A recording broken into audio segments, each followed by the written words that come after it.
아산관련 구슬자료 수집사업, 울산과 현대 그리고 아산정비원, 시민의 눈을 본 현대, 아산에 관한 주제로 인터뷰를 시작하도록 하겠습니다. 오늘 구슬자는 배문석 울산노동역사 사무국장입니다. 오늘 날짜는 22년 11월 16일입니다. 구슬과 정리의 편리해서 이제 구슬자, 저는 연담자, 아산 창업자, 아산정비원 이런 식으로 용어를 정리하도록 하겠습니다. 먼저 우리 구슬자의 개인 생애를 여쭤보도록 하겠습니다. 생년월일과 고향에 대해서 좀 구체적으로 말씀해 주시죠. 예, 전 1972년 6월 10일에 태어났고요. 고향은 서울입니다. 그럼 구슬자의 가족 관계는 어떻게 됩니까? 예, 뭐 지금은 아이가 한 명 있고요. 아이는 이제 군대. 집안. 집안. 그러니까 아버님, 어머님 당연히 계시는 거고, 근데 이제 다 작고 하셨고 여동생이 하나 있고, 이제 제가 이제 결혼해서 아이가 이제 20살이 넘어서 군대에서 지금 군복무 중이에요. 저희가 마스크를 선생님. 아니 선생님 그 형제 자매가 자식들 말이에요. 마스크 내가 같이 끼고 있으니까. 예. 그러니까 어떤 일남일녀다 그죠? 예, 일남일녀. 예. 어릴 때 가정 형편은 좀 어땠습니까? 저는 약간 이제 복잡한데 제 아버지가 이제 그 예비역 대령이셨어요. 군복무를 오래 하셨고, 그 다음에 이제 군 제대 이후에 뭐 사업에 뭐 이제 사업도 오랜 기간 하고 난 다음에 세상 물줄을 모르시니까 이제 첫 사업은 실패하셨는데 두 번째 사업은 꽤나 성공하셨어요. 그래서 집 어릴 때 이제 보통 그 저희 집에 자가용도 있고 운전기사도 있었어요. 그리고 이제 학교 운동장에 이제 저희 부모님이 낸 돈으로 세워진 동상도 있었고, 좀 잘 사는 집에 부유하게 자랐는데, 초등학교 6학년 때 아버님이 당시에 이제 몇 억대, 그러니까 83년인가 아마 그럴 텐데, 이제 부도가 나서 이제 모든 게 다 탕진하시고, 이제 빚쟁이들에 쫓겨서 이제 떠나시거든요. 그래서 이제 어머니도 이제 따라가고, 그때 이제 계급의 하락, 좀 잘 사는 이제 중산층 이상의 거기서 이제 맨 밑바닥까지 갔었고, 왜냐면 제 기억에 어머니가 뭐 한 달 전까지는 사모님이었는데 뭐 한 달쯤 지나서는 먹고 살아야 되니까 동아제약에 이제 그 식당에 청소를 하셨던 기억이 있어요. 그리고 아버지도 역시 근데 그렇게 하고 막 두 분이 존경스러운 거는 그냥 무너지신 게 아니라 다시 이제 밑바닥부터 천천히 재기하셔서 뭐 들어가실 때는 다시 뭐 부유한 삶은 아니어도 기본 이상의 삶을 만드셨던 것 같아요. 그런 구슬자 학창 시절 다 서울에서 나왔습니까? 그렇지 않고요. 뭐 중학교, 고등학교는 서울에서 졸업을 했었는데 이제 대학은 그 동국대학교 경주 캠퍼스를 다녔거든요. 그렇게 해서 제가 이제 경주 캠퍼스 철학과를 졸업을 했는데 이제 서울을 떠나서 이제 멀리 당시는 먼데 지금이야 가깝죠. 그래서 경주에서 대학생활을 보내고 다시 이제 서울로 돌아갔죠. 그럼 지금 하고 계시는 일은 어떤 일이죠?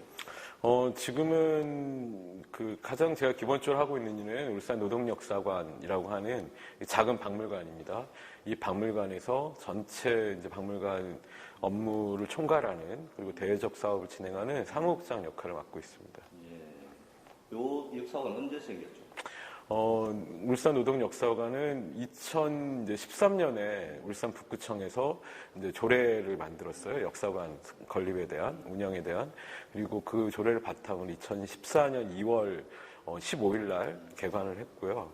그 다음에 이제 지금이 2022년이니까 어느새 만 8년 정도 된 공간입니다. 예. 그럼 구술자의 개인 경험을 여쭤보도록 하겠습니다. 혹시 이제 대학을 졸업하고 처음으로 간 곳은 어디입니까? 대학을 졸업하고요? 뭐 첫 직장을 선택한 첫 직장?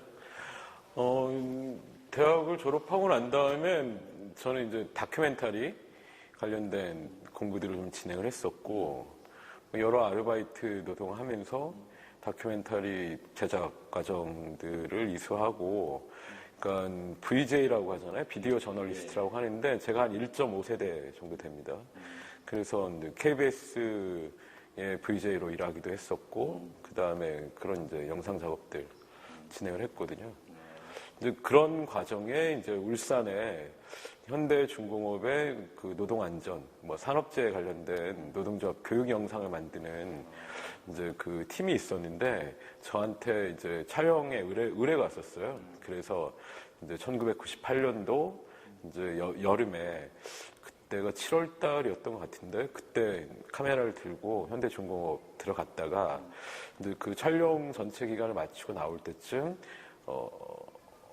98년도네요. 98년도 7월이고 98년도 현대자동차 이제 정리해고 대규모 정리해고에 반대하는 투쟁이 이제 노동자들 농성이 계속 되고 있었거든요. 이제 그 과정을 좀 찍었으면 좋겠다라고 하는 그 제안을 받아서 농성장에 한 열흘 정도 있었어요. 그래서 이제 그 과정을 겪으면서 그냥 울산에 살까? 라는 생각을 갖고 그해 이제 겨울에 12월 달에 이제 울산으로 전입신고를 내고 울산에 거주했던 것 같아요. 그럼 어떻든 중공업과 자동차 다큐멘터리 작업 때문에 울산 오셨다가 울산에 정착하자. 예. 그래서 그 울산 정착하자니 마음먹기가 쉽지 않았을 텐데. 저희 이제 아이 엄마가 울산 사람이었어요. 그래서 그때는 이제 연애 초반이었는데 이제 보통은 그냥 서울로 돌아갈 생각이었었는데 그냥 결혼도 하고 여기서 그냥 울산에 살까? 제가 이제 서울에 대한 애착이 크게 없었던 것 같아요. 그리고 이제 부모님이 계시긴 한데 어릴 때 대학을 이제 경주를 택했던 것도 대학을 가고 싶은 마음도 크게 없었던 것도 있지만 그냥 멀리 이제 떨어지는 곳을 찾아서 사실 경주를 갔었고요. 그 다음에 저는 이제 고등학교 때부터 사실은 고등학생 운동을 했었고, 대학교 때도 학생 운동을 꽤 열심히 했었고, 그 다음에 대학 졸업 이후에도, 그러니까 제가 이제 노동자로서 사실 다큐멘터리 했던 것도 다큐멘터리라고 하는 뭐 예술 작업에 대한 뭐 그런 의지보다는 제가 이제 어떤 사회운동 뭐 이런 데 참여하면서 나한테 무기를 뭘 가질까. 그 중에 새롭게 이제 만들어지고 있는 장르가 영상이었기 때문에 이제 영상을 나의 무기로 해야 되겠다라는 마음으로 사실은 했던 거죠. 그럼 울산 와서 일단 뭐 생계를 유지해야 될까요? 예. 그 영상 작업을 통해 생계를 유지했습니다. 울산에 처음 왔을 때는 그 이제 중학교, 고등학교에 이제 무슨 과학보조교사 이런 직장들이 있어서 아르바이트 삼아서 찾았는데 거길 갔는데 과학보조교사를 하진 않았고 학교마다 방송반이 있어요. 그래서 방송반 지도교사를 했었어요. 그러다 보니 이제 울산에 이제 청소년 영상을 하는 친구들이 이제 막 생길 때였거든요. 그러면 대부분 다 저를 만나러 왔어요. 그래서 그게 99년도부터 2003년까지 한 4년 정도는 울산에서 영화과를 지망하거나 이제 방송과를 가려고 하는 친구들, 그다음에 청소년 영상 하려는 친구들은 대부분 이제 저와 연결이 됐었고, 그걸 바탕으로 이제 울산에 청소년 영상제도 만들어지고, 한 해에 많으면 한 대여섯 개 학교에 이제 출강도 갔었어요. 뭐 울산 여상, 뭐 대성고등학교, 생활과학고등학교, 뭐 신선여고, 뭐 이런 학교들이 있잖아요. 방송반, 영상반 아이들 지도하는 게였었고요. 그다음에 이제 현대중공업 노동조합과 이제 연결이 돼서 노동조합 내에 이제 저희가 영상패를 만들었었어요. 영상 동아리를 만들고, 그다음에 그 울산에 이제 시민사회단체들 뭐 그 당시에는 울산 참여연대, 그다음에 경실련이었는데 그런 단체들 뭐 그 정기총회 영상이나 무슨 몇 주년 그런 영상을 만들기도 하고 노동조합에서 필요한 이제 교육 영상을 제작하기도 하고 이런 이제 미디어 작업을 전면적으로 했던 것 같아요. 그리고 그 노동자 통신 지원 노동자 정보통신 지원단이라고 하는 이제 울산 지역의 정보통신 부분, 뭐 PC 통신이나 당시는 이제 그 인터넷이 막 시작할 때니까 그런 부분에 이제 재주가 있는 노동자들이 모여서 단체를 만들었었는데 그 단체에서도 상근자로 그 일하면서 저는 이제 주로 이제 영상 작업이 다 그 높은 용량을 자랑하는 좀 그런 프로그램들을 사용해야 되잖아요. 그러니까 그렇게 하면서 뭐 PC를 조립해 주기도 하고 그런 교육 강의를 하기도 하고 그렇게 했던 것 같습니다. 네. 그럼 울산 처음 왔을 때 98년 정도인데 그때 첫 인상은 어땠습니까? 사실은 98년도가 이제 제가 처음 왔던 건 아니고, 저는 91년에도 울산에 왔던 적이 있고, 95년에도 왔던 적이 있었어요. 91년에는, 그러니까 뭐, 무전여행으로 전국을 돌면서 울산이 지인이 있어서 들렸던 건데, 그때는 이제 울산역이 학성동에 있을 때 거의 마지막 지점이었던 것 같아요. 그러니까 그래서 시내까지, 그래서 당시엔 주련백화점 있고, 그 다음에 태화강 둔치까지 다녔는데, 그러니까 뭐 울산이 큰 도시라는 느낌은 안 받았었고 공업도시라고 이제 그건 알고 있었던 거죠. 근데 이제 제가 고등학생 운동을 하고 대학을 다니면서도 학생 운동을 했기 때문에 저는 울산의 노동자들의 노동자 투쟁에 대해서는 이미 알고 있었고요.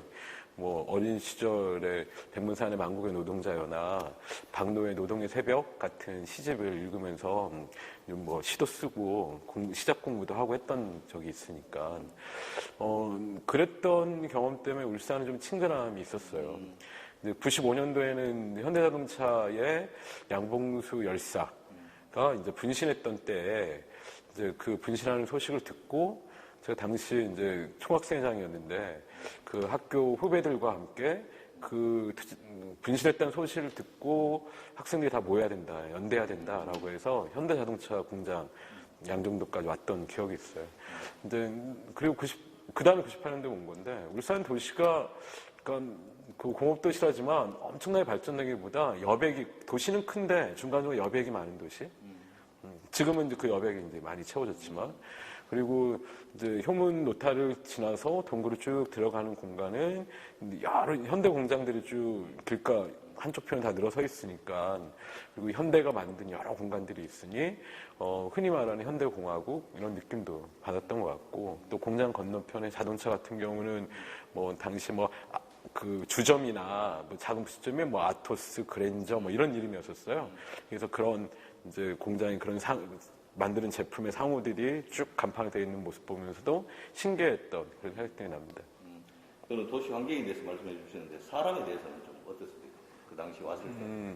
사람은 크게 이제 별로 이렇게 그거에서 부딪히는 건 없었어요. 왜냐하면 이제 울산이라는 도시에 뭐 물론 이제 이주한 노동자들이 경상도에서 이주한 사람들이 제일 많잖아요.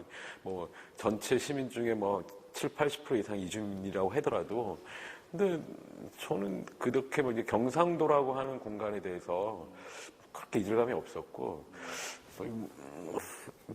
이게 뭐 카메라 신경 쓰긴 하는데, 상관없어요. 저는 이제 그 대학교 입학할 때부터 경상도 사투리 쓰는 여자의 목소리가 좋더라고. 예. 되게 신기했어요. 그러니까 서울에서 못 들었던 건데, 그래서 제 첫사랑도 뭐 이제 두 번째 사랑도 지금 사랑하는 사람도 다 경상도 사람일 거 아니에요. 저는 경상도 그 여성의 그 뭔가 투박한 부산 사투리든 약간 귀여움이 있는 대구 사투리든 경상도 억양의 그 사투리가 저한테 꽤 맞았던 것 같아요.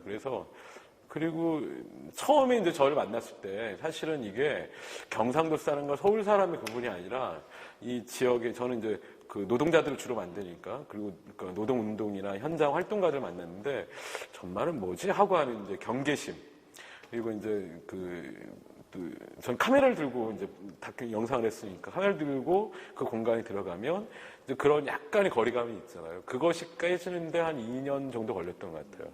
네.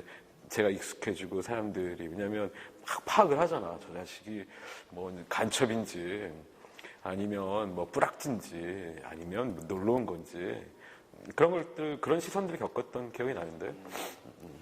그러면 지금 현 시점에서 이제 봤을 때 울산의 좋은 점 한 가지와 좋지 않은 점 한 가지씩 고르라 그러면.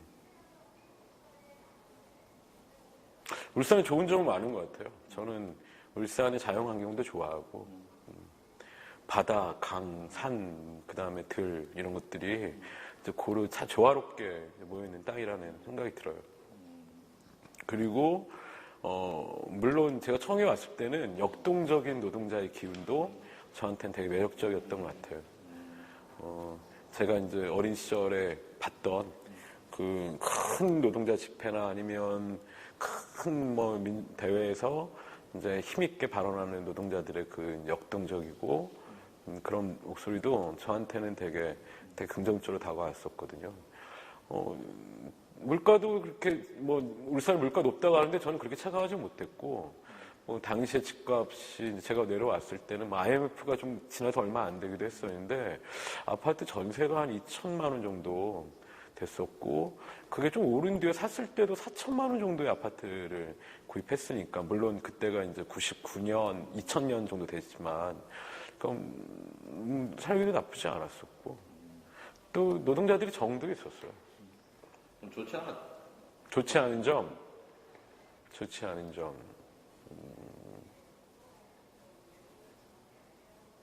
당시 말하는 거죠? 지금도 마찬가지. 지금도 지금은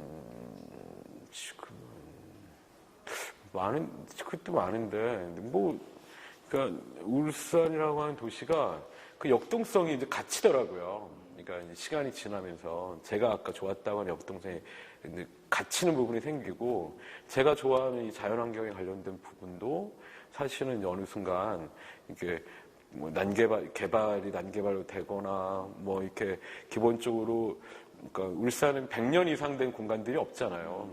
이 공간들을 다 개발이라는 이름에 이렇게 되는 그러니까 돈이 굴러다니는 이제 돈의 이윤. 그러니까 아까 얘기했던 뭐 정의라고 하는 부분도 거기서 깨지고 노동자의 역동성도 깨지고 그러니까 공간도 그렇고 그렇게 불쑥불쑥 되니까 그런 거에 대한 아쉬움 또 그것들을 좀 뭐 여러 힘으로 이제 바꿀 수 있는 뭐 새로운 변화도 좀 더딘 것 같고 뭐 그런 아쉬움이 있는데요. 네, 좋습니다. 그러면 현대 및 우리 그 아산 정비용과 관련된 질문들 몇 가지 해보도록 하겠습니다. 네. 그 현대가 울산에 기업, 대기업 집단물을 형성했잖아요. 이렇게 형성한 이유는 구술장은 무엇이라 생각하십니까? 일단 뭐 62년에 국가고단지 만들어지고 현대는 진입한 때가 다른 기업보다 좀 약간 느리잖아요.